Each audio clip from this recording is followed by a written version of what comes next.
The sun hung low and merciless over the town of Bitter Creek, Wyoming territory, casting long shadows across the dusty main street. It was August of 1882, and the drought had stretched on for 3 months, turning the earth to powder and men's tempers to flint. Jack Sullivan pulled his worn hat lower over his eyes as he guided his horse past the weathered storefronts, their wooden facades bleached gray by years of punishment from wind and sun. Jack was what folks called a hardscrabble cowboy, the kind who owned just enough cattle to starve slowly rather than quickly. At 28, his face already bore the deep lines of a man who'd spent too many nights sleeping under stars and too many days squinting into the harsh prairie sun. His small ranch, if you could call 40 acres and a dozen scrawny longhorns a ranch, lay 5 miles north of town, nestled against a creek that had run dry 2 months back.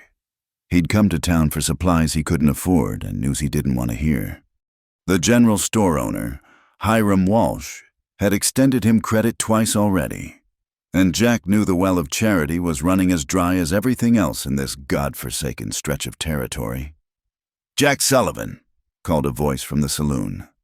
Tom McKenna stepped out onto the boardwalk, his sheriff's badge catching the late afternoon light. "You heading to the courthouse?"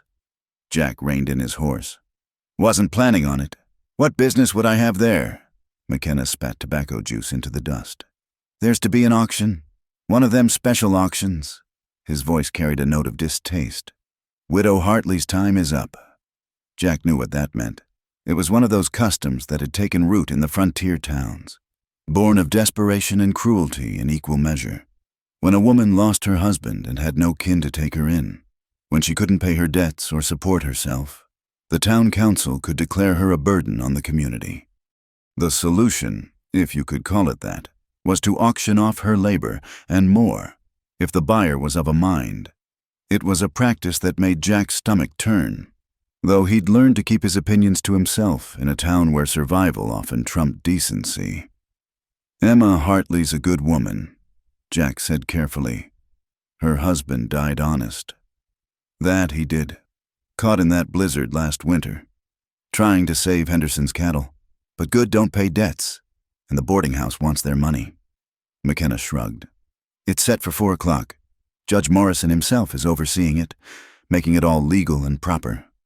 Legal, maybe, Jack thought, but proper was another matter entirely. He'd known Charles Hartley by reputation, a decent man who'd worked hard and treated others fair. To see his widow subjected to such indignity seemed a poor reward for a life well lived. Jack touched his hat brim and moved on, telling himself it wasn't his concern. He had troubles enough of his own. But as he tied his horse outside the general store, he couldn't shake the image from his mind. He'd seen Emma Hartley once or twice in town, always dressed in mourning black, always carrying herself with a quiet dignity despite the whispers that followed her. Inside Walsh's store, the old proprietor greeted him with a mixture of sympathy and wariness. "Jack, come for supplies." "Need flour, coffee, and some cartridges for my Winchester," Jack said, knowing even this modest list would strain his credit past breaking. Walsh's pencil scratched across his ledger. "That'll run you $3.60, with what you already owe." He trailed off, not needing to finish. They both knew the number. "I'll have money after the fall drive," Jack said, the words sounding hollow even to himself. If he had any cattle left by then, if the drought broke, if. "I'm sure you will," Walsh said, but he didn't reach for the items. "Thing is, Jack, I've got my own debts to consider." They stood there in uncomfortable silence, 2 men caught in the grip of hard times. Through the window, Jack could see people beginning to gather, moving toward the courthouse with the eager shuffle of those anticipating spectacle. "Tell you what," Walsh said finally. "You go watch that auction. Think on what a man does when he's got no options left, then come back and we'll talk." It was a dismissal wrapped in a lesson, and Jack took it as such. He stepped back onto the boardwalk, his empty hands clenching and unclenching at his sides. The crowd was thicker now, men mostly, though a few women stood at the edges, their faces masks of disapproval or sympathy, or sometimes both, Against his better judgment, Jack found himself following the flow of bodies toward the courthouse. The building stood 2 stories tall, built of brick hauled in at great expense from Denver. It was meant to represent civilization, permanence, the rule of law. Today, it would host something altogether different. Judge Morrison had set up on the courthouse steps, his black robes lending an air of authority to the proceedings. A small table held his gavel and papers. To his left, Sheriff McKenna stood with his hand resting on his pistol, a reminder that order would be maintained. And to his right, sitting on a simple wooden chair, was Emma Hartley. Jack had to push forward to see clearly, and what he saw made his chest tighten. She couldn't have been more than 25, with dark hair pulled back severely from a face that might have been pretty if it weren't so drawn with exhaustion and fear. Her dress, black bombazine worn shiny at the elbows, spoke of better days now past. She sat with her hands folded in her lap, her back straight, her eyes fixed on some point in the middle distance, as if she could will herself elsewhere. "Gentlemen," Judge Morrison began, his voice carrying over the crowd, "we are here for the lawful disposition of one Emma Hartley, widow, aged 24, having no means of support and owing debts to various merchants in the amount of $47.35. A murmur ran through the crowd. It wasn't a fortune, but it might as well have been for a woman with no family and no trade beyond keeping house. "As provided by territorial statute," Morrison continued, "Mrs. Hartley's labor shall be auctioned to satisfy these debts. The term of service shall be no less than 1 year, with the buyer assuming responsibility for her room and board. Bidding will commence at $50. "55, called a voice from the crowd. Jack turned to see Luther Briggs, who owned the largest spread in the valley. Briggs was known as a hard man who worked his hands harder. 60, this from Pete Garrett, who ran the livery stable. His wife had died 2 summers back, and everyone knew he was looking for someone to mind his house and his 3 young boys. As the bidding continued, Jack found himself studying Emma Hartley's face. Through it all, she maintained her composure, though he could see the slight tremor in her clasped hands, the way she swallowed hard when Briggs bid again. $70, 75. And then, in a moment of crystalline clarity, Jack saw it, a single tear tracking down her cheek before she quickly wiped it away. Her eyes, when they briefly met his across the crowd, held such a depth of despair that it was like looking into a well at midnight. $80, Garrett called out, and Briggs shook his head, apparently having reached his limit. $80 going once, Morrison intoned. Going twice. Jack felt his mouth open before his brain could stop it. $85. The crowd turned as one to stare at him. Someone laughed, a short, disbelieving bark. Jack Sullivan, who couldn't afford flour and coffee, bidding on a widow at auction. Morrison peered over his spectacles. "Is that you, Mr. Sullivan?" "It is." Jack's voice came out steadier than he felt. "You have $85? The judge's tone suggested he found this highly unlikely. "I have cattle," Jack said, "and land. I'm good for it." Another ripple of laughter. Less kind this time. Everyone knew the state of Jack's ranch, the quality of his scattered herd. But Morrison, perhaps eager to conclude the distasteful business, nodded. "Anyone else?" he asked. When silence greeted him, he raised his gavel. "Sold to Mr. Jack Sullivan for $85. Payment to be rendered within 30 days or forfeit of property." The gavel fell with a sound like a gunshot. The crowd began to disperse, voices rising in amused speculation. "Poor Cowboy buys widow at auction," someone said, loud enough for Jack to hear. "Wonder which one's the bigger fool." Jack pushed through the remaining spectators to where Emma Hartley sat. Up close, he could see the fine lines around her eyes, the chapped state of her hands. She looked up at him with an expression he couldn't read, fear, resignation, perhaps a flicker of curiosity. "Mrs. Hartley," he said, removing his hat. "I'm Jack Sullivan." "I know who you are," she replied, her voice barely above a whisper. "Why?" It was such a simple question, and he had no simple answer. Why had he done it? Pity? Loneliness? Some misguided notion of chivalry? "I suppose we should go," he said instead. "If you have belongings to collect, everything I own is in that bag." She indicated a small carpetbag at her feet. Jack picked it up, surprised by how light it was. The sum of a life, he thought, reduced to what could be carried in one hand. He offered her his other arm, and after a moment's hesitation, she took it. Together they walked through the dispersing crowd, past the whispers and the stares, toward his wagon and whatever uncertain future lay beyond.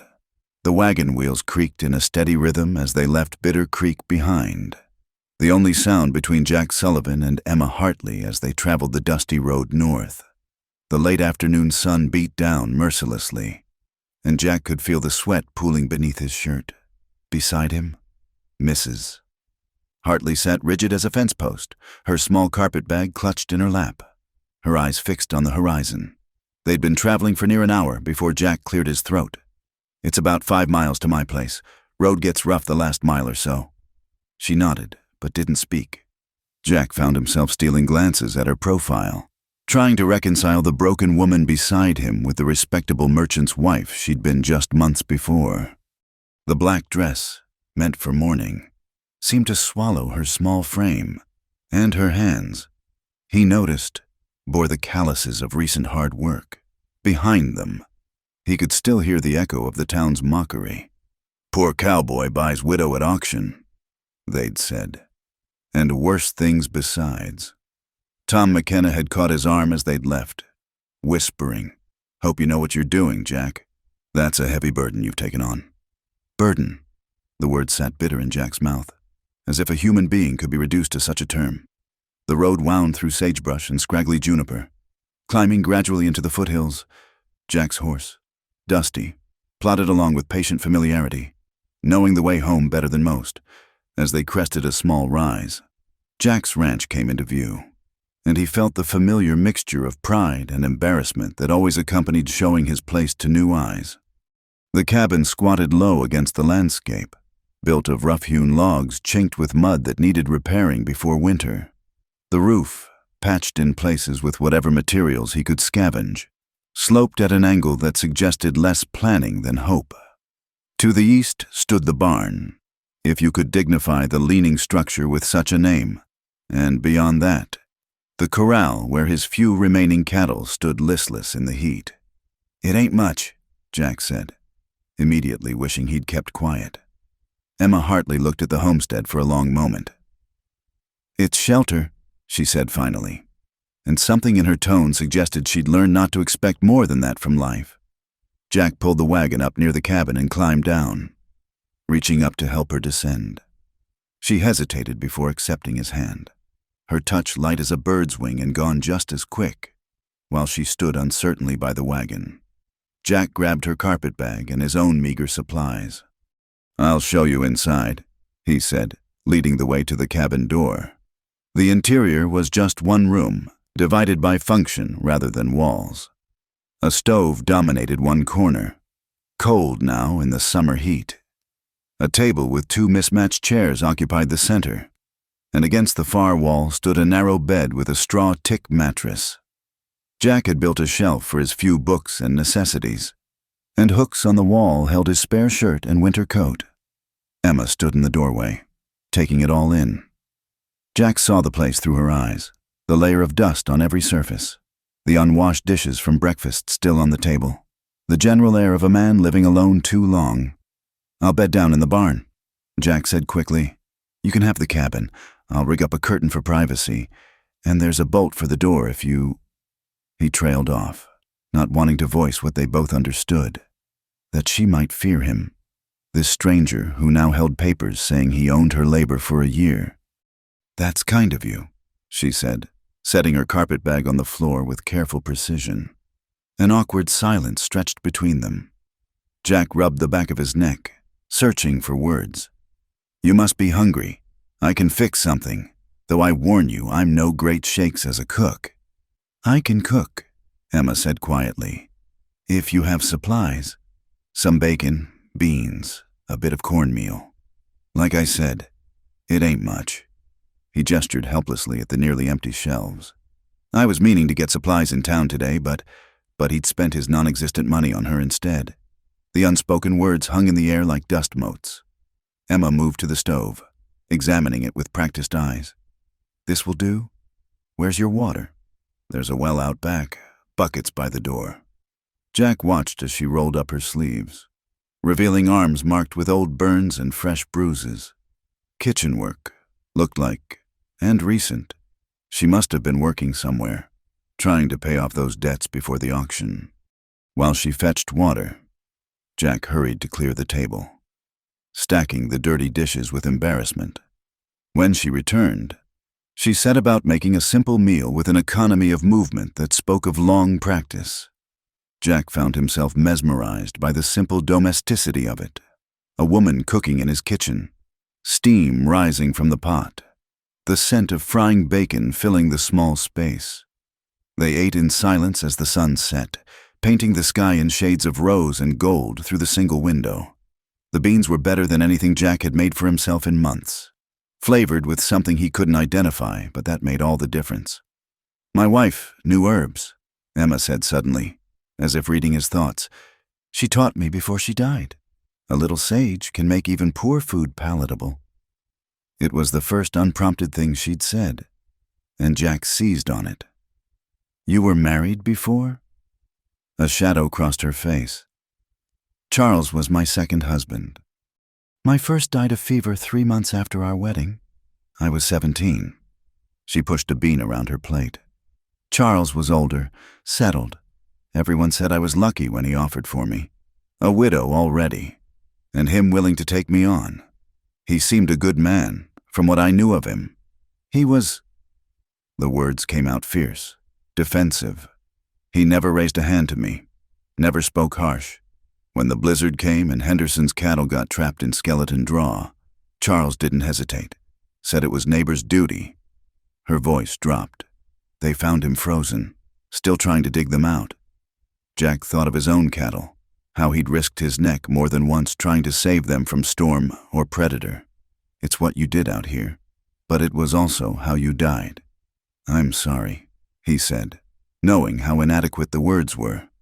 Emma stood abruptly, beginning to clear the dishes. I'll need to know your routine. When you take meals, what washing needs doing, how you like things kept. I don't... Jack struggled to find the right words. I didn't bring you here to be a servant. She turned to face him, and for the first time, he saw anger flash in her eyes. Then why did you bring me here? Let's not pretend. Mr. Sullivan, you bought me, same as you'd buy a horse or a plow. I know what I am now. The only question is what you expect for your money. The bluntness of it made Jack flinch. I expect nothing, he said. Truth is, I don't rightly know why I bid. Maybe I couldn't stand to see them treating you like livestock. Maybe I'm just a fool who makes decisions without thinking them through. Emma studied him for a long moment, seeming to weigh his words. A fool and his money are soon parted, she said finally. Except you didn't have any money to start with. Despite everything, Jack found himself almost smiling. No, ma'am, I did not, which makes me either a bigger fool or a poorer one, depending on how you figure it. A ghost of something that might have been amusement crossed her features before she turned back to the dishes. I'll earn my keep. Mr. Sullivan, I know how to work. You needn't worry about getting your money's worth. It's Jack, he said. Just Jack. She nodded, but didn't offer the same familiarity in return. As full dark settled over the ranch, Jack gathered a bedroll and headed for the barn, leaving Emma to settle into the cabin. The barn was stifling hot, smelling of old hay and horse sweat. He spread his blankets in an empty stall, listening to Dusty shift and snort in the darkness. Through the gaps in the barn wall, he could see lamplight glowing in the cabin window.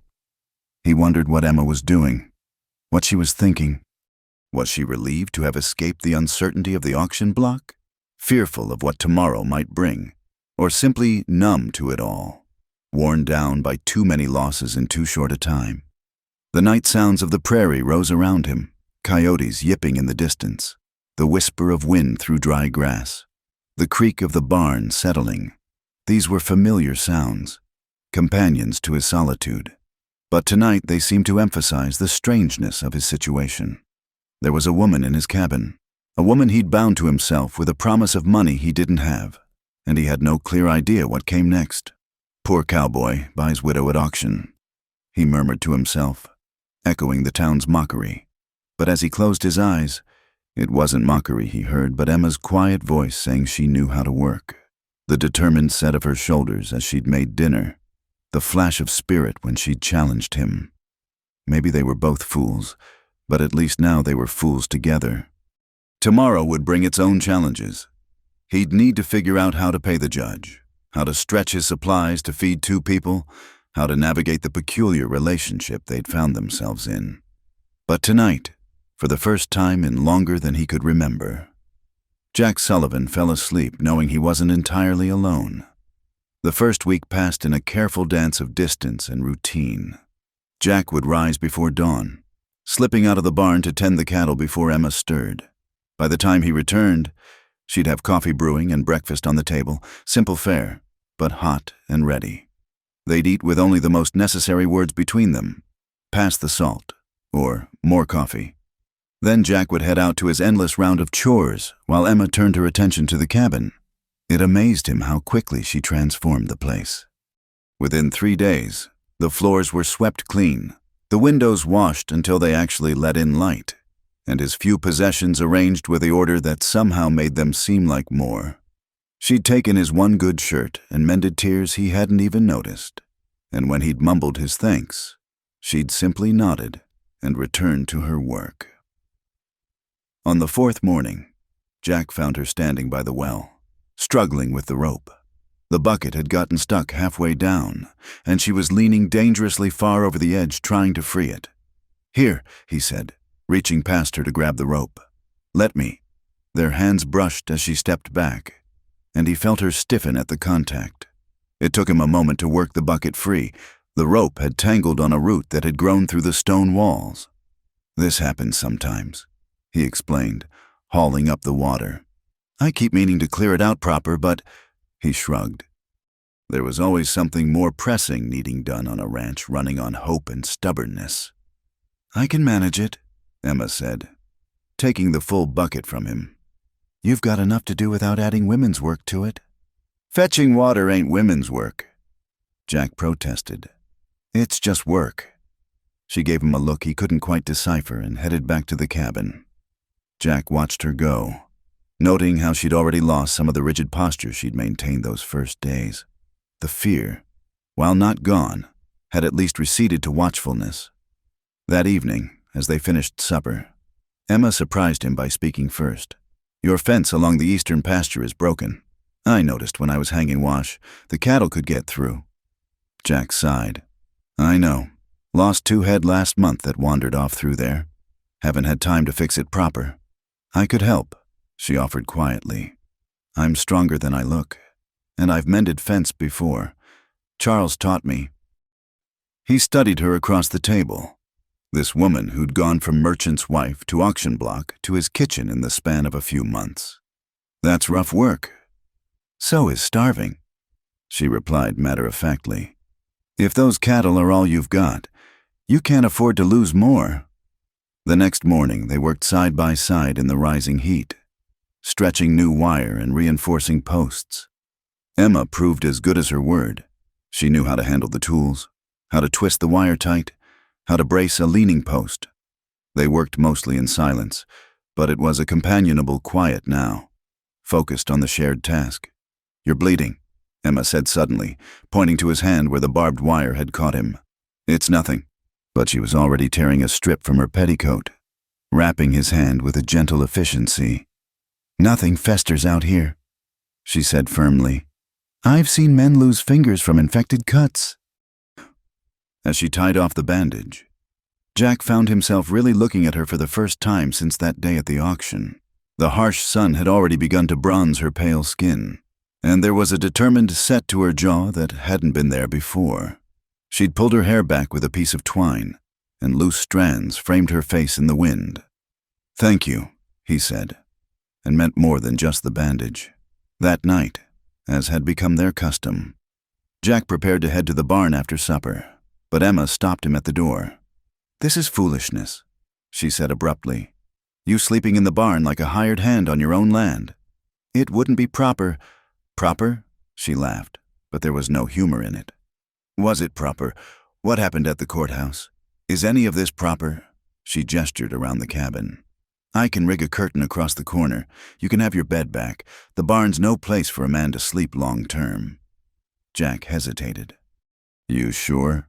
"I'm sure I don't want you catching lung fever come winter because you were too stubborn to sleep under your own roof." They worked together to string a rope across one corner of the cabin, hanging a blanket from it to create a small private space. Emma moved her few belongings behind it while Jack tried not to think too hard about the intimacy of sharing the cabin, even with the makeshift wall between them. That first night, he lay awake listening to her quiet breathing beyond the curtain, hyper-aware of every sound he made. But by the third night, it had begun to feel almost natural, this strange domestic arrangement they'd fashioned from necessity and mutual loneliness. The days fell into a rhythm. They worked together now more often than not, mending harness, patching the roof before the winter rains, tending the vegetable garden Emma had insisted on starting despite the drought. She had a way with growing things, coaxing life from the parched soil that Jack wouldn't have thought possible. "My mother kept a garden," she told him one evening as they watered the struggling plants with precious well water. "Even when we had nothing else, we had greens and potatoes." Where was this? Ohio, little town called Millersport. She straightened, pressing a hand to her back. "Seems like a lifetime ago now. How'd you end up out here? Same as everyone else, I suppose, looking for something better." She gave a bitter smile. "Found something different. Anyway." They were hauling water from the well together the next morning when Emma asked, "Why didn't you ever marry?" The question caught Jack off guard. He set down his bucket, considering, never seemed to find the right time or the right woman. Kept thinking I'd get the ranch established first, have something to offer. He laughed shortly. "You can see how well that plan worked." "You've got more than you think," Emma said quietly. "This land, these cattle, it's more than many have. Not enough to keep a wife in any comfort. Comfort's overrated," she replied. "I had comfort with Charles. Had a nice house in town, new dresses twice a year, tea with the minister's wife on Sundays. And it all disappeared in one blizzard." She picked up her bucket. "Give me honest work and a solid roof any day." That evening, Jack noticed her mending one of his shirts again, but this time she was adding something, tiny decorative stitches along the collar. "What's that?" he asked. She flushed slightly. "Just making it look nicer. You can't go to town with your clothes looking like rags. People already talk enough." "Let them talk." "Easy for you to say. You're not the one they call." She bit off whatever she'd been about to say. "What do they call you?" Jack asked gently, though he could guess. "Names that don't bear repeating." She focused intently on her stitching. "The women are the worst, acting like I chose this, like I wanted to stand up there and be sold like—" Her voice cracked. Without thinking, Jack reached across the table and covered her hand with his. "You've got nothing to be ashamed of, Emma. Nothing." She stared at their joined hands for a long moment, then slowly turned her palm up to grasp his fingers. "Sometimes I dream I'm still up there on those courthouse steps, and everyone's staring, and the bidding goes on forever." She looked up at him, eyes bright with unshed tears. "And then I wake up here, and I remember that you saved me from whatever would have come next." "You saved yourself," Jack said firmly. "All I did was offer a different path. A better path," she corrected. "Though I wonder sometimes why you did it. Really did it, not just what you tell yourself." Jack thought about it, wanting to give her an honest answer. "Maybe I saw myself up there. Different circumstances, but the same look, like life had knocked you down one too many times, but you were still trying to stand straight." He squeezed her hand gently. "Or maybe I'm just a fool who makes decisions with his heart instead of his head." "Then I'm glad for fools," Emma whispered. They sat there as darkness gathered outside, hands clasped across the rough table, neither willing to be the first to let go. Something had shifted between them in these weeks of shared work and quiet evenings. Something that had nothing to do with the bill of sale Judge Morrison had written and everything to do with two lonely people finding they might not have to be lonely anymore. Finally, Emma stood, gently extracting her hand from his. "It's late. Long day tomorrow." As she moved toward her curtained corner, Jack called softly, "Emma?" She turned back. "Yes? I'm glad you're here, whatever the reason. However it happened, I'm glad." She smiled then, the first real smile he'd seen from her, and it transformed her face entirely. "So am I, Jack, so am I." September arrived with no relief from the drought. The creek that gave Bitter Creek its name had been reduced to a series of stagnant pools, and the grass on Jack's range had turned brittle as old paper. Each morning, he and Emma would stand at the well, watching the water level drop incrementally, knowing that when it failed, everything would fail with it. The cattle were suffering. Jack had already lost 3 head, found dead near what used to be the watering hole. The remaining animals stood listlessly in whatever shade they could find, ribs beginning to show through their hides. At night, Jack would lie awake calculating how long his herd could last, how long before he'd have to start selling them off for whatever price he could get, if anyone was even buying in these conditions. "The Hendersons lost 20 head last week," Emma reported one evening, having heard the news at the general store. She'd taken to going to town once a week for supplies, facing down the whispers and stares with a dignity that made Jack's heart ache. "Mrs.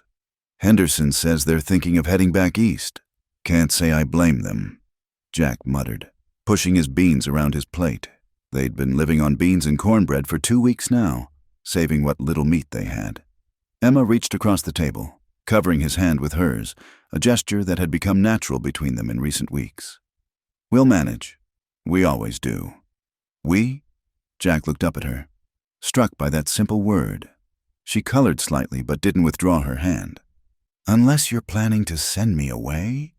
"Never." The word came out more forcefully than he'd intended. I can't pay what I owe the judge. Emma, come the 30-day mark, they'll take the ranch. Then we'd better make sure there's still a ranch to take." The next days brought a new threat.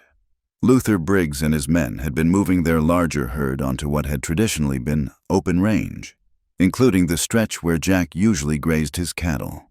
It was legal.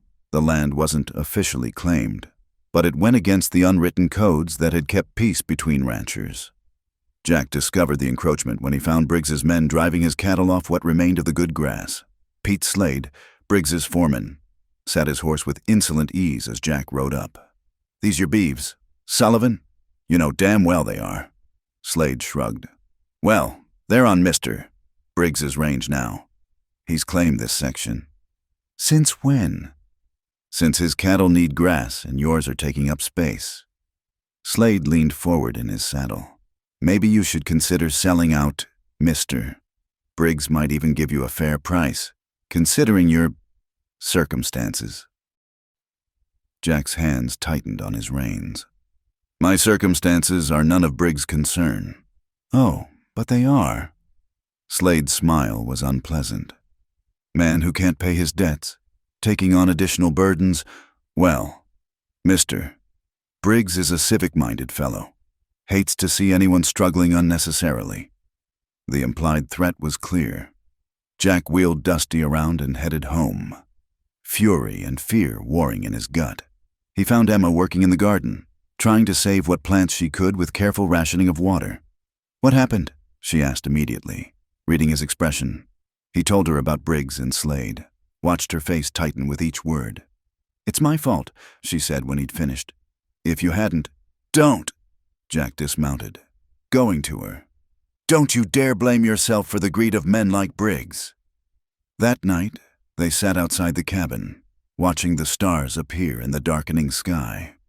The heat of the day was finally fading, leaving the kind of perfect evening that made the harsh realities of daylight seem almost bearable.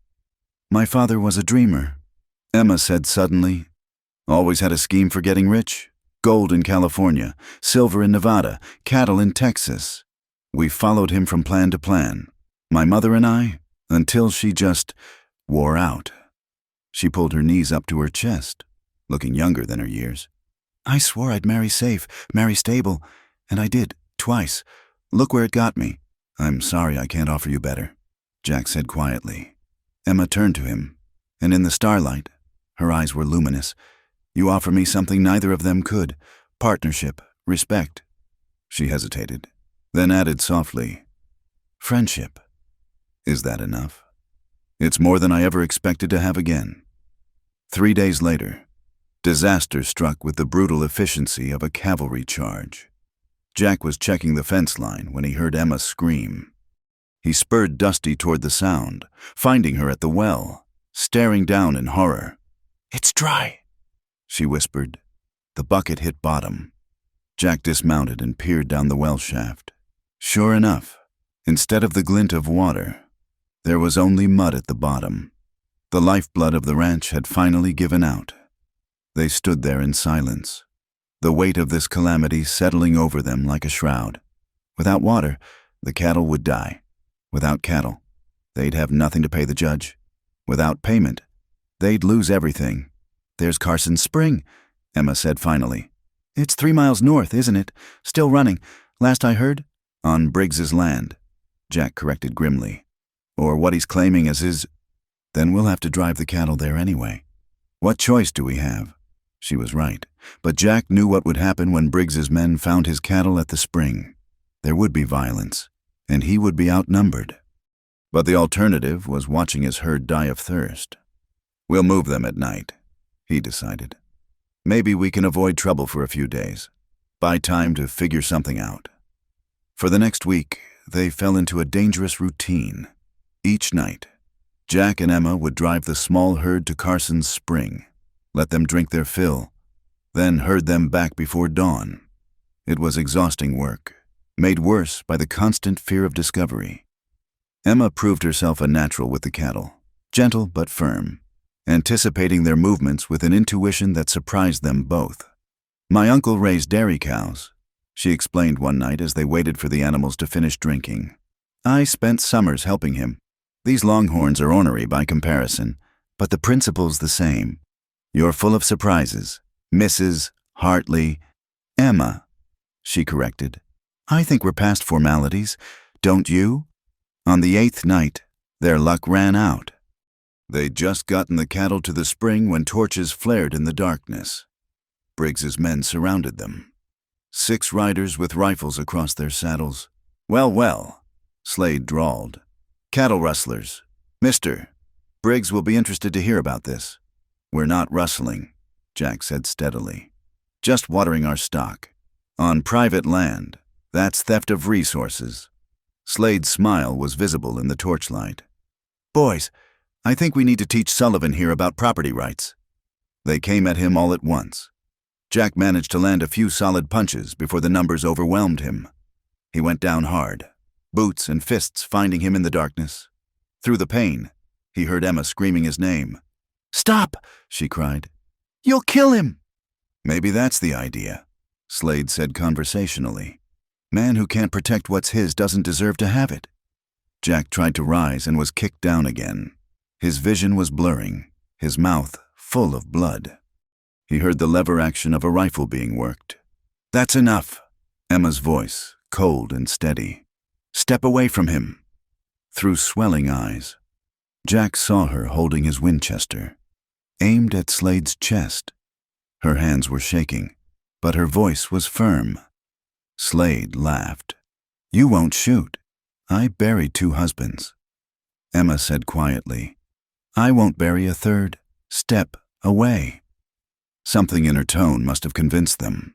The men backed off, allowing Jack to struggle to his hands and knees. Emma kept the rifle trained on Slade as she moved to Jack's side. Can you ride? He nodded, though the movement sent lightning through his skull. Together, they managed to get him onto Dusty. Emma mounted behind him, one arm around his waist to keep him upright, the other still holding the rifle. "This isn't over," Slade called after them. "Mr. Briggs doesn't take kindly to threats." They made it halfway home before Jack passed out. He came to in the cabin, Emma's face swimming into focus above him. She was dabbing at his face with a wet cloth, her expression fierce with concentration. "Don't move," she ordered when he tried to sit up. "You've got 2 cracked ribs at least, and your face looks like it's been through a stampede." "The cattle?" "I went back for them after I got you home. They're in the corral." She wrung out the cloth, and he saw her hands were trembling now.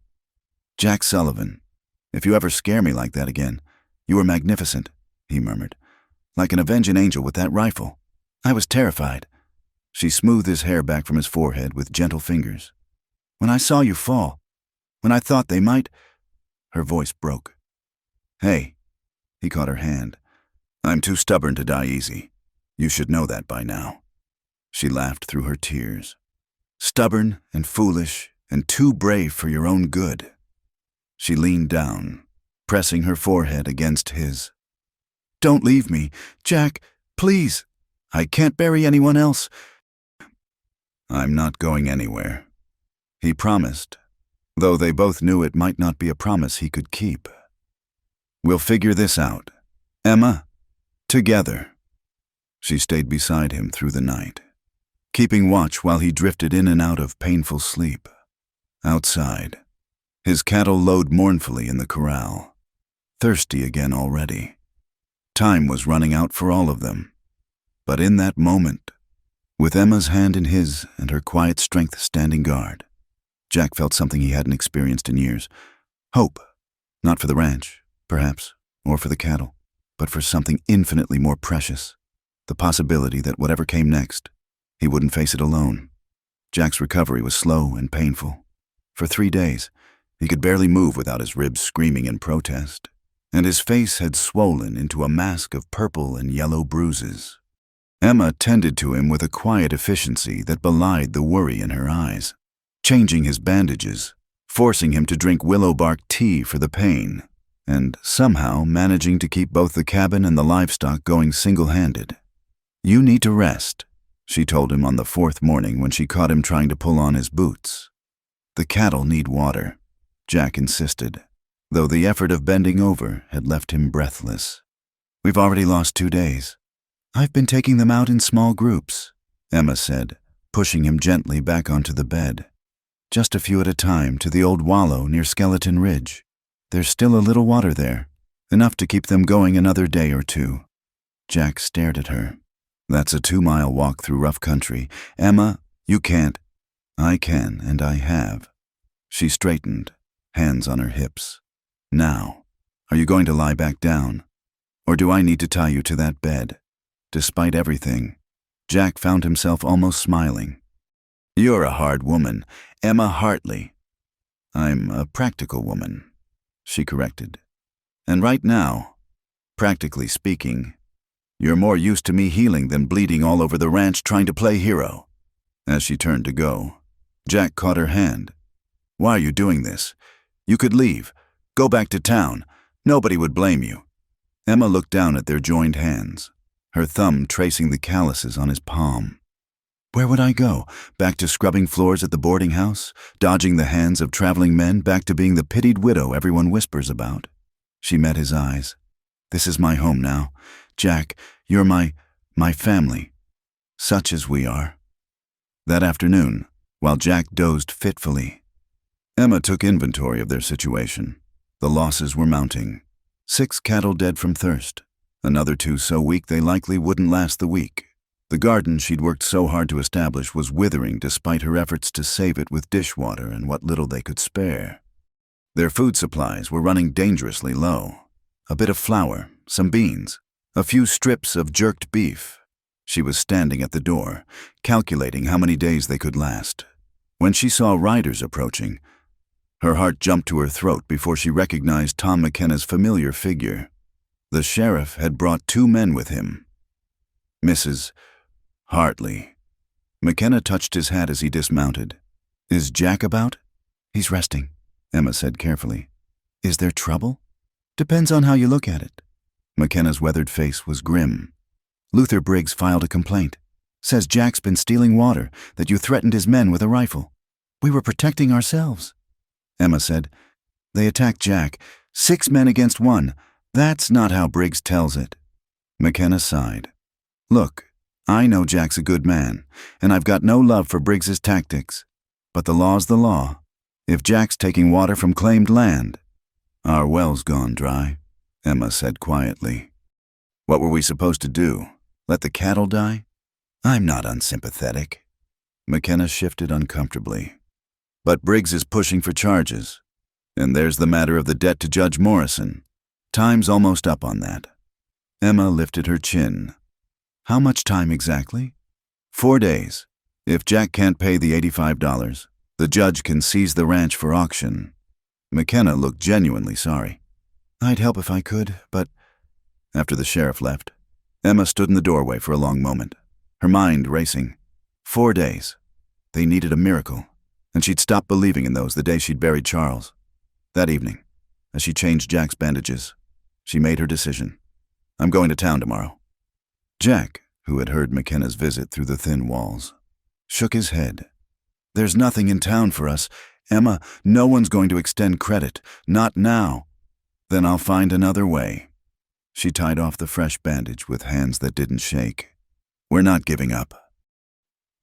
"What are you planning?" "I don't know yet." She managed a wan smile. "But I'll think of something. I always do." The next morning, Emma put on her best dress, the black bombazine she'd worn to the auction, now carefully mended and pressed. She pinned her hair up properly and found her old gloves, wanting to look as respectable as possible for whatever begging she might have to do. "Emma!" Jack called as she prepared to leave. When she went to him, he pressed something into her hand, his mother's wedding ring, the only valuable thing he owned. "Take this. Maybe it'll help." "Jack, no, this was your mother's, and she'd want it used to save the ranch. She was a practical woman, too." He closed her fingers around the simple gold band. "Please." The ride to town seemed longer than usual. Each step of the borrowed horse measured against their dwindling time. Emma's mind turned over possibilities, discarding each as unlikely. The bank wouldn't lend to a woman. The merchants were owed money themselves, perhaps if she offered to work. She was so deep in thought that she almost missed seeing Mrs. Morrison, the judge's wife, coming out of the church. An idea struck her, desperate, perhaps humiliating, but possibly their only chance. "Mrs. Morrison," Emma called, dismounting quickly. "Might I speak with you?" The older woman looked surprised, but not unkind. "Mrs. Hartley, I heard you'd— That is, I heard about your circumstances." "Yes." Emma swallowed her pride. "That's what I need to speak to you about. Please, just a few minutes of your time." They sat in the church's cool interior, dust motes dancing in the colored light from the windows. Emma told her everything: the drought, the well, Briggs's violence, Jack's injuries. She spoke of the small improvements they'd made to the ranch, the vegetables she'd coaxed from barren soil, the way she and Jack had built something like hope from the ashes of their separate losses. "I know what people say about me," Emma finished, "that I'm a burden, a woman who couldn't support herself. But I'm not asking for charity, I'm asking for time. Give us until spring. If we can't pay by then, take the ranch. But please, don't let Luther Briggs drive us off now. Not when we've worked so hard." Mrs. Morrison was quiet for a long moment. She was a handsome woman in her 50s, with silver streaking her dark hair and intelligent eyes that missed nothing. "My husband won't like it," she said finally. "He's a stickler for the law. The law sold me like property." Emma said quietly, "Perhaps it owes me a small kindness in return." Something flickered in Mrs. Morrison's eyes. "I was young once," she said, "young and alone and dependent on the mercy of others. I remember what that felt like." She stood, smoothing her skirts. "I'll speak to my husband. I can't promise anything, but I'll try." Emma left the church with a tiny spark of hope. She used Jack's mother's ring to buy supplies, not much, but enough to keep them going a few more days. As she loaded the wagon, she became aware of being watched. Pete Slade lounged against a post across the street, his eyes following her movements. "Mrs. Hartley," he called, sauntering over. "Heard your man's laid up. That's a shame." "Mr. Sullivan will recover," Emma said stiffly, continuing to load her supplies. Maybe not." Slade moved closer, close enough that she could smell the whiskey on his breath. "Woman like you needs protection out here. Mr. Briggs could offer that protection for the right price." "I'm not for sale," Emma said coldly. "Aren't you?" Slade's smile was ugly. "Seem to recall you were..." "Not so long ago. Briggs is willing to be generous. Clear the debt. Let you stay on as housekeeper. All you got to do is convince Sullivan to sign over the ranch peaceful-like. Get away from me." Emma's hand moved toward the wagon where she'd placed Jack's rifle. "Think about it," Slade said, backing off with mock courtesy. "Offer won't last forever. Neither will Sullivan, if he keeps being stubborn." Emma drove home with shaking hands, Slade's threats echoing in her ears. She found Jack up and dressed, sitting at the table cleaning his rifle with grim determination. "You shouldn't be up," she said. "McKenna came by while you were gone." Jack said, "Briggs is claiming I shot one of his cattle, that I'm a rustler. It's a lie, but with things how they are." He looked up at her. "Maybe you should go back to town. Emma, this is going to get uglier before it's done." Emma hung up her shawl with careful precision. "I spoke to Mrs. Morrison. She might help with the debt. And Slade approached me with an offer from Briggs." Jack's face darkened as she told him about the encounter.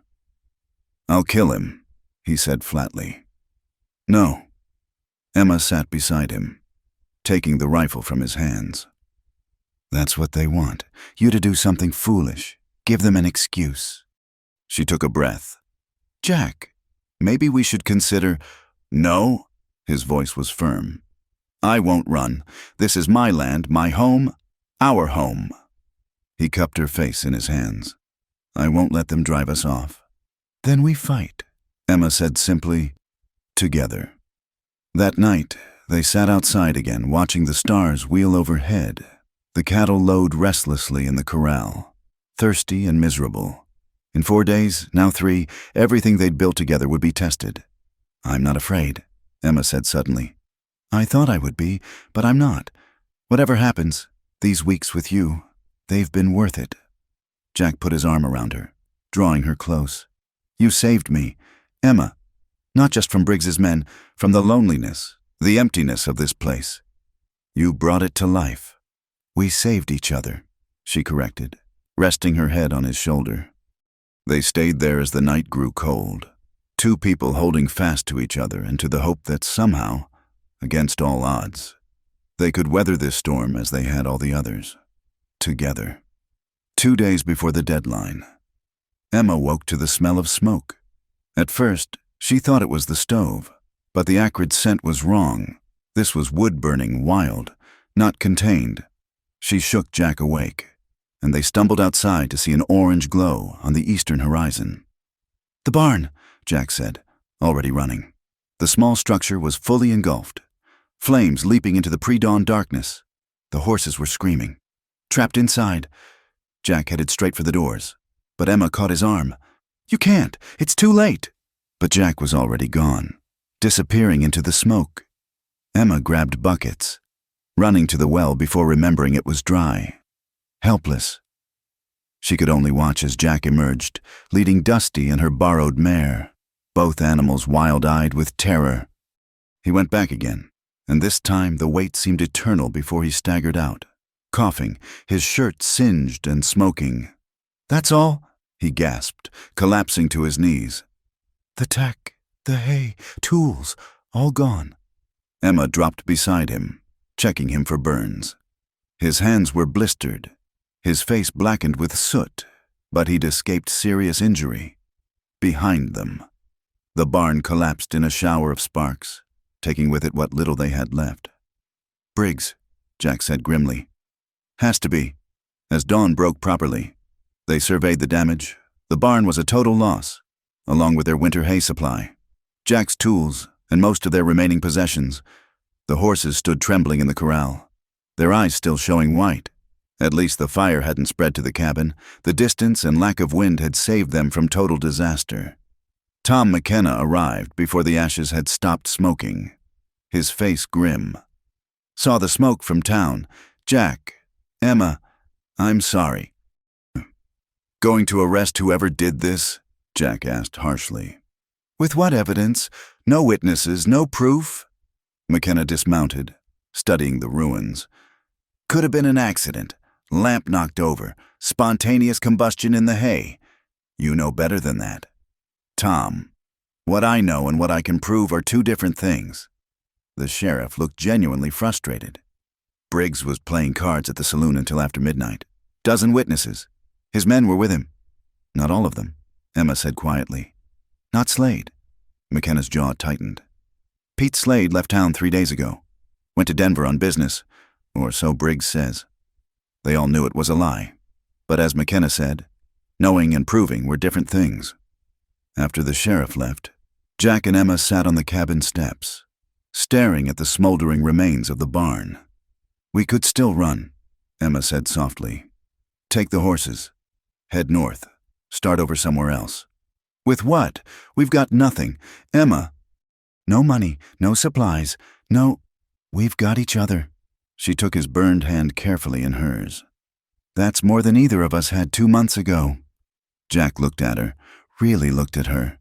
Soot-streaked, exhausted, wearing a dress patched and repatched. She was nothing like the broken woman he'd bought at auction. There was steel in her now, forged in the fires of adversity. You'd do that? Leave with me, knowing we might starve on the trail? I'd rather starve free with you than live safe in a cage. She managed a weak smile. Besides, I'm getting used to your cooking. Despite everything, Jack laughed, then winced as the movement pulled at his still healing ribs. All right, we'll go. Tomorrow night, after dark. Take what we can carry, and the sound of approaching hoofbeats cut him off. They tensed, Jack reaching for his rifle, but relaxed slightly when they saw it was Mrs. Morrison's carriage, accompanied by a single rider. The judge's wife descended with surprising grace for a woman of her years. She took in the destroyed barn, their soot-covered appearance, and something hardened in her expression. This has gone too far, she announced. Mrs. Hartley, Mr. Sullivan. I've spoken with my husband. He's agreed to an extension on your debt until spring. Jack struggled to his feet. Ma'am, I don't know what to say. Say nothing. Thank Mrs. Hartley. Mrs. Morrison turned to Emma. You reminded me of something I'd forgotten, that the law should serve justice, not just the powerful. She handed Emma an envelope. This is the amended contract. You have until April 1st to pay the debt. Why? Emma asked, clutching the envelope. Why help us? Mrs. Morrison's smile was sad. Because 40 years ago, I stood where you stood, alone, desperate, at the mercy of men who saw me as property. Someone helped me then. Consider this a repayment of that old debt. After she left, Jack and Emma read the contract together. It was legitimate, signed, witnessed, and sealed. They had time, not much, but time nonetheless. This doesn't solve the water problem, Jack pointed out, or replace what we lost in the fire. No, Emma agreed, but it gives us a chance. That afternoon, they worked to salvage what they could from the barn's ruins. The metal tools could be cleaned and restored, and some of the timber might be reusable. As they worked, Emma kept watch, the rifle never far from her hands. If Briggs's men came again, they wouldn't catch them unprepared. As evening fell, they heard horses again, many horses, moving fast. Jack grabbed his rifle, pushing Emma toward the cabin, but she stood her ground beside him. Together, remember. The riders swept into the yard, 8 men, led by Luther Briggs himself. Slade was with him, no longer bothering to hide his presence. They formed a semicircle, trapping Jack and Emma against the cabin wall. Sullivan, Briggs said, not bothering to dismount. Heard about your misfortune. Terrible thing. Fires. So unpredictable. Get off my land. Briggs! Your land? For how much longer? Briggs leaned forward in his saddle. I know about the extension. My good friend Judge Morrison was quite apologetic about his wife's interference. But extensions don't create water or replace burned barns. We'll manage, Emma said steadily. Briggs's gaze shifted to her, and something ugly flickered in his eyes. Mrs. Hartley, you're a resourceful woman. My offer still stands. Come work for me, and I'll clear all debts. You can even bring Sullivan as a ranch hand if you're so attached to him. Go to hell, Jack growled. I'll go where I please. Briggs replied coldly, including onto this land when it's mine. And make no mistake, it will be mine. If the drought doesn't finish you, I will. You can't guard everything. Sullivan, not your cattle, not your well, not your woman. Jack raised his rifle. Threaten her again, an extension or no extension. I'll put you in the ground. You'd hang for it, Slade pointed out with a smirk. Would be worth it, Jack replied, his aim never wavering. The moment stretched taut as a bowstring. Emma could hear her heart pounding, could see Jack's finger on the trigger, could feel the violence hovering like a storm about to break. Then, from the darkness beyond the riders, came a new voice. Evening, gentlemen, ladies. Tom McKenna rode into the light, his badge glinting. Behind him were 4 more riders, townsmen. Emma realized, the banker, the minister, and 2 others she recognized but couldn't name. Quite a gathering, something I should know about? Just checking on our neighbors after their misfortune, Briggs said smoothly. Offering assistance. That's right neighborly of you. McKenna's tone was dry as dust. Though it seems Mr. Sullivan has all the help he needs. These gentlemen and I came to the same conclusion. He turned to Jack. Reverend Mills has organized a barn raising. Day after tomorrow. Whole town's invited. The Reverend, a thin man with kind eyes, nodded. Christian charity. Mr. Sullivan. We've all faced hard times. It's only right we help each other through them. Briggs's face darkened. You're making a mistake. All of you. This ranch is worthless. You're throwing good money after bad. That's our choice to make, the banker said quietly. The law's been followed. The extension granted. I suggest you respect it. Mr. Briggs. For a moment, Emma thought Briggs might do something desperate. His hand twitched toward his gun, and his men shifted restlessly. Then he smiled, a cold, calculating expression that was worse than anger. Of course. Far be it from me to interfere with Christian charity. He touched his hat mockingly. We'll be going. But remember, Sullivan, charity only goes so far. And April will come sooner than you think. They rode off in a cloud of dust, leaving Jack and Emma standing with their unexpected allies. McKenna dismounted, his weathered face serious. Briggs won't forget this, he warned. Neither will I. Man's pushed too hard, too long. The town's starting to see it. Why help us? Jack asked, still struggling to process the turn of events. Because Mrs. Hartley was right, Reverend Mills said simply. The law sold her like property. Maybe it's time we remembered that the law should protect the weak, not just the strong. After they left, promising to return with supplies and help for the barn raising, Jack and Emma sat in their cabin, the door barred, the rifle close at hand. The fire in the stove cast dancing shadows on the walls, and outside, the coyotes called to each other across the empty land. We're not alone, Emma said wonderingly.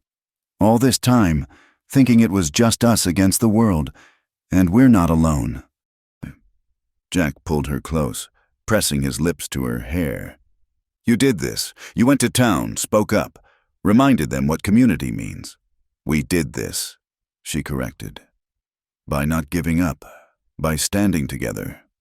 They sat in silence for a while, each lost in thought. The battle wasn't won. Briggs would be back.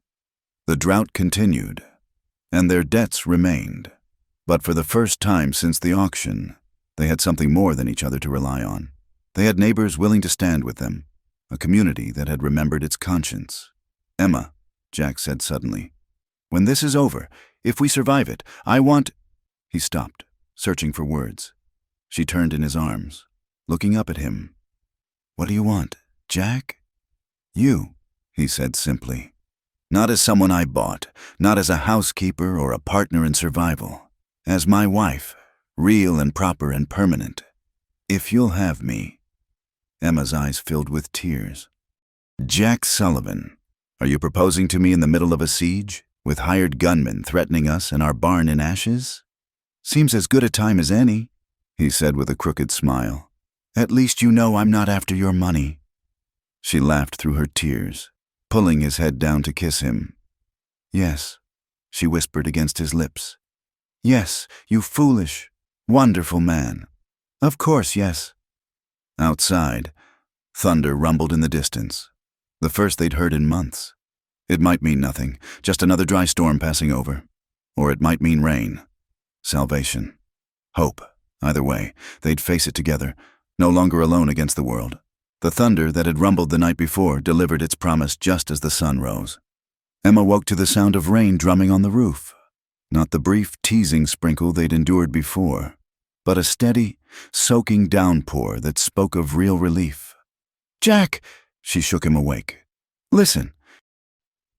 They stumbled outside in their nightclothes, faces turned up to the gray sky, letting the rain wash away weeks of dust and despair. Jack caught Emma around the waist, spinning her in a circle as she laughed, water streaming down their faces. The parched earth drank greedily, and already small rivulets were forming in the yard. "The well," Jack said suddenly. "If this keeps up, it might refill." They spent the morning setting out every container they could find to catch the precious water. The cattle, penned in the corral, stood with their heads lifted, mouths open, drinking from the sky itself. By noon, puddles had formed where only cracked earth had been, and still the rain continued. The promised help arrived despite the weather, wagons loaded with lumber, tools, and willing hands. Tom McKenna led the group, water streaming from his hat brim. "Didn't think a little rain would stop a barn raising," he said with a grin. What followed was a testament to frontier community. Men who hadn't spoken to Jack in months worked side by side with him, measuring and cutting timber. Women arrived with food. Mrs. Morrison herself came with a pot of stew and fresh bread, working alongside the minister's wife as if she'd been attending barn raisings all her life. Emma moved among them all, carrying coffee, holding boards steady, her face glowing with something more than exertion. When Jack caught her eye across the organized chaos, she smiled so brilliantly. It took his breath away. "She's good for you," Reverend Mills said, following Jack's gaze. "Both of you were half dead inside before. Now look at you." By evening, the barn's frame stood complete, rising from the ashes of the old like a phoenix. The rain had tapered to a gentle drizzle, and someone brought out a fiddle. Soon the yard was full of music and laughter, people dancing in the mud without caring about their Sunday clothes. "Dance with me," Emma said, appearing at Jack's elbow. "I don't know how," he admitted. "Neither do I. That's never stopped us before."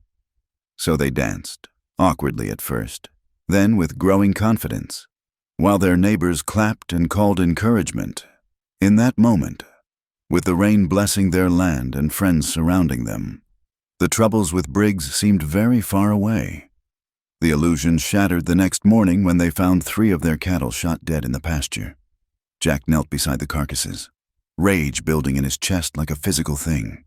The shots had been clean, professional, meant to kill valuable property, not wound. A message, clear as any telegram. "We can't prove it was Briggs," Tom McKenna said when he arrived to investigate, but his face was grim. "Though I've got my suspicions about who did this." "Suspicions don't bring back dead cattle," Jack said bitterly. He'd lost nearly half his herd now between the drought and Briggs's campaign. "No, but they might be enough to start building a case." "I've been doing some digging. Jack, Briggs has done this before, in Colorado, in Kansas. Always the same pattern. Always manages to stay just inside the law. Until now," Emma said quietly. She'd been silent since discovering the dead animals, but now her voice carried steel. "He made a mistake coming after us." "How do you figure?" McKenna asked. Because we're not running. Everyone else did, didn't they? Packed up and left when the pressure got too much. Emma looked at Jack. But we're staying. And every crime he commits, every witness who sees his true nature, builds our case.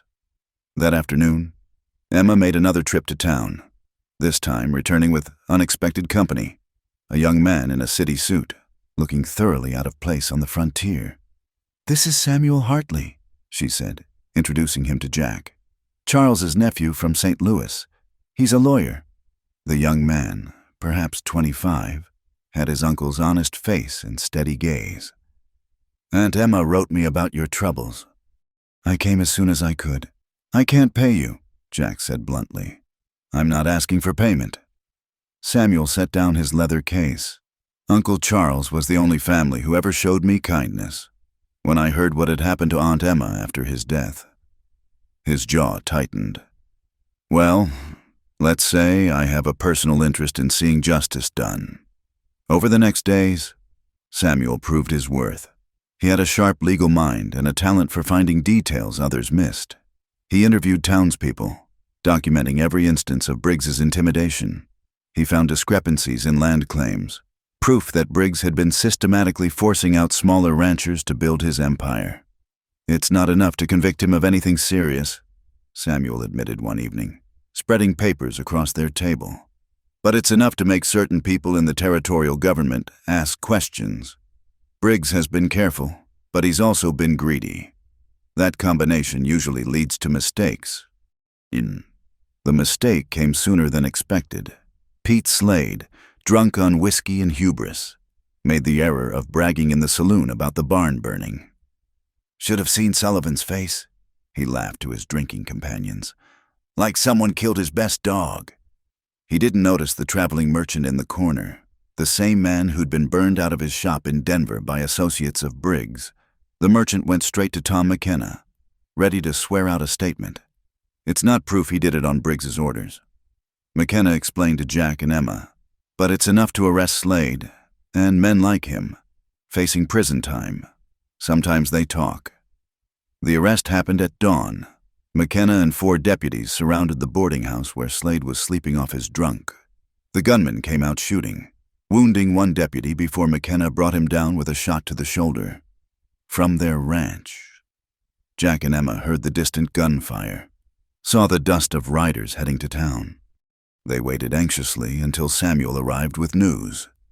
Slade's alive, he reported. More's the pity, but he's hurt bad and scared worse. McKenna's working on him now, trying to get him to turn on Briggs. He won't, Jack said. He's too afraid. Fear works both ways. Emma observed. He should be more afraid of hanging than of Briggs. That night, as they lay together in the darkness, properly married now, Reverend Mills having performed the ceremony after the barn raising, Emma asked, Do you think it's really ending? I don't know. Jack pulled her closer. Briggs won't give up easy. Men like him never do. But we're winning, aren't we?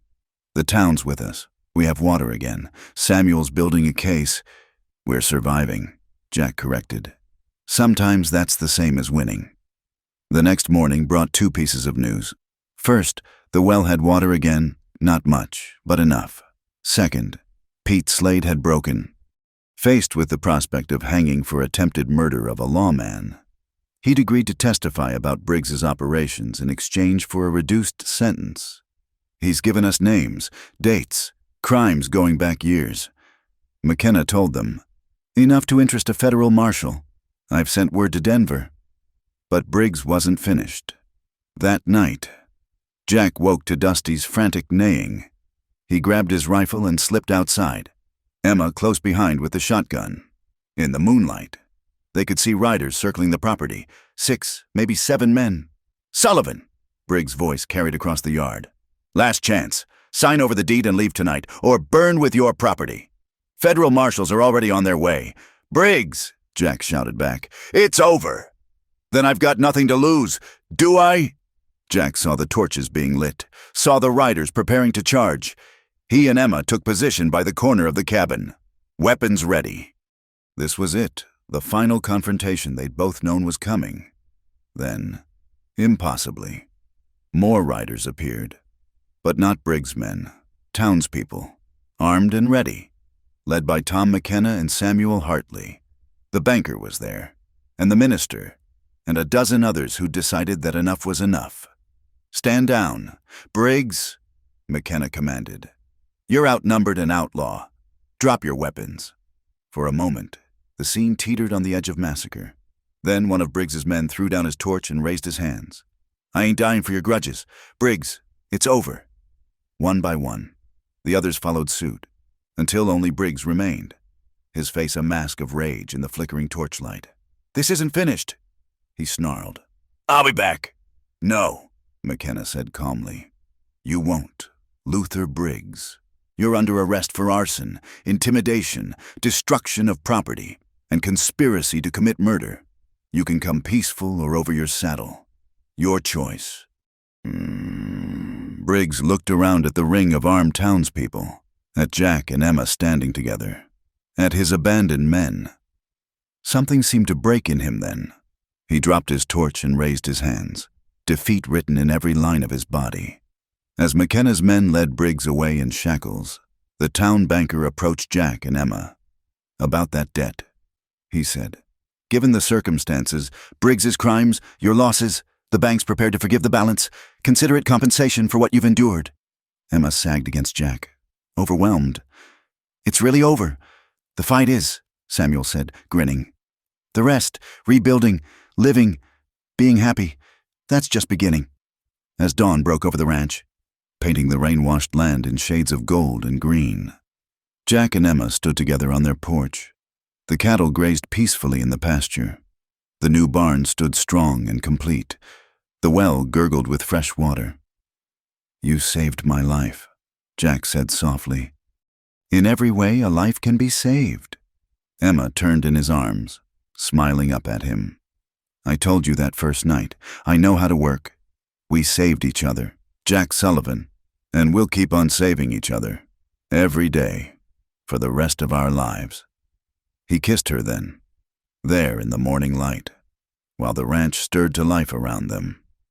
Poor Cowboy. They'd mocked, bought a widow at auction.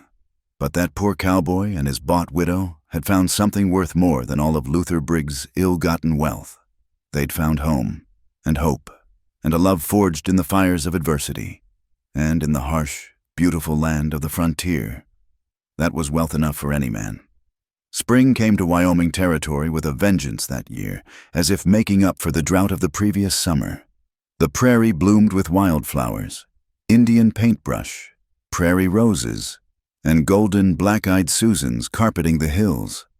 Jack's ranch, which had seemed so desolate just months before, now thrived with new life. Emma stood in her flourishing garden, hands deep in the rich soil, planting the seeds that would feed them through the coming year. Her vegetable patch had tripled in size, and she'd added herbs and even a few flowers. "For the soul," she'd told Jack when he'd teased her about practicality. "Mrs. Sullivan," a voice called, and Emma looked up to see young Mary Mills, the Reverend's daughter, riding up with a basket. "Ma sent preserves and asks if you'll be at the church social Sunday?"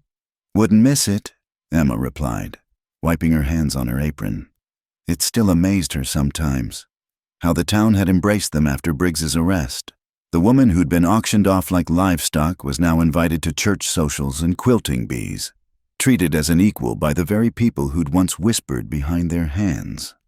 Jack emerged from the new barn, leading one of their horses. Their herd had grown, thanks to fair trades and the compensation from Briggs's seized assets being distributed among his victims.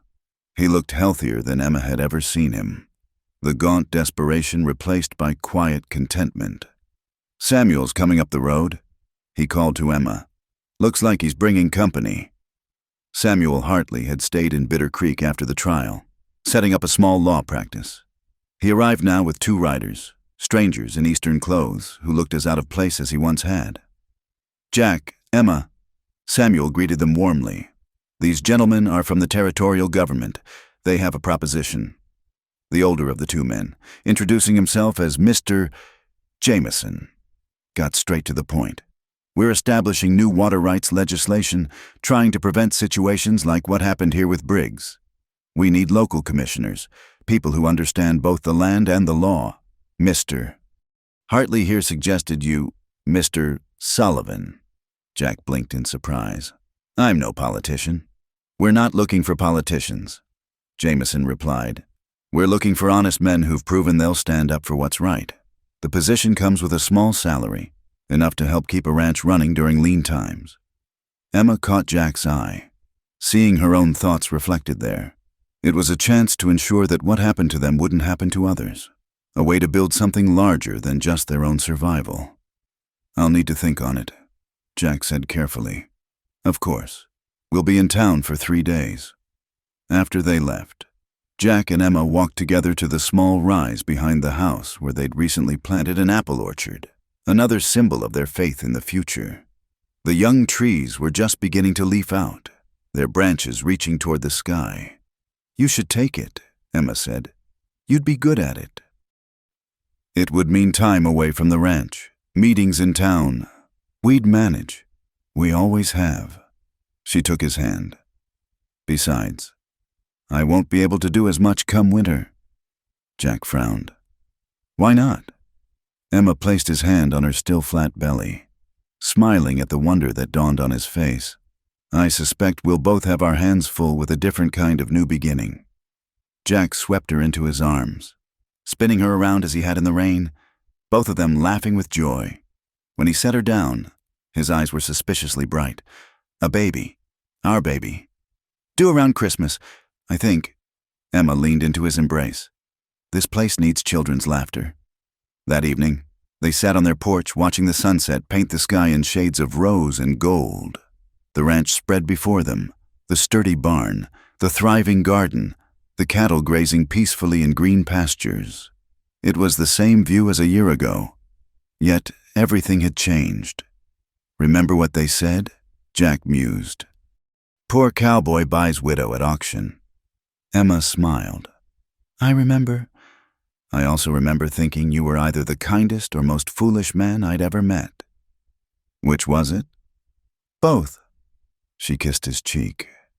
That's why I love you.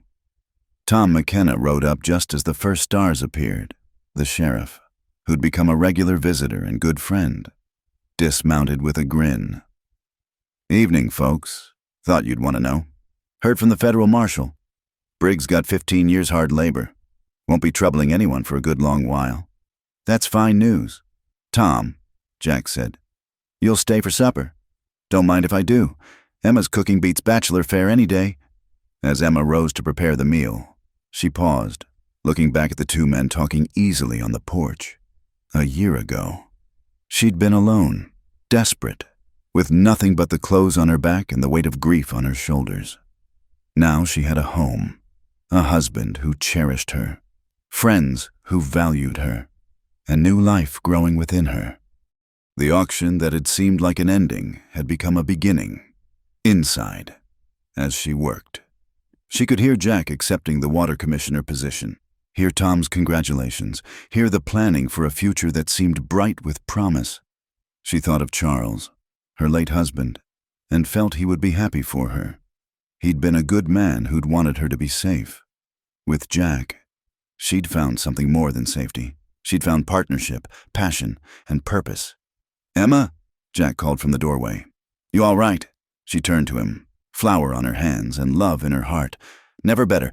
Now come help me with these biscuits. Tom's staying for supper, and you know how he eats.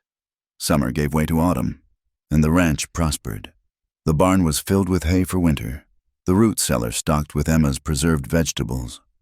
Jack traveled to town twice a month for his commissioner duties, always returning with stories of the changes coming to the territory, new laws protecting small ranchers, water rights that would be fair and documented, a future where might wouldn't always make right. Emma's pregnancy progressed, and with it came an outpouring of support from the town women. Mrs. Morrison, who'd become a close friend, visited weekly with advice and baby clothes. The quilting circle presented them with a beautiful cradle quilt. Even the tough ranchers' wives who'd once scorned her now treated her as one of their own.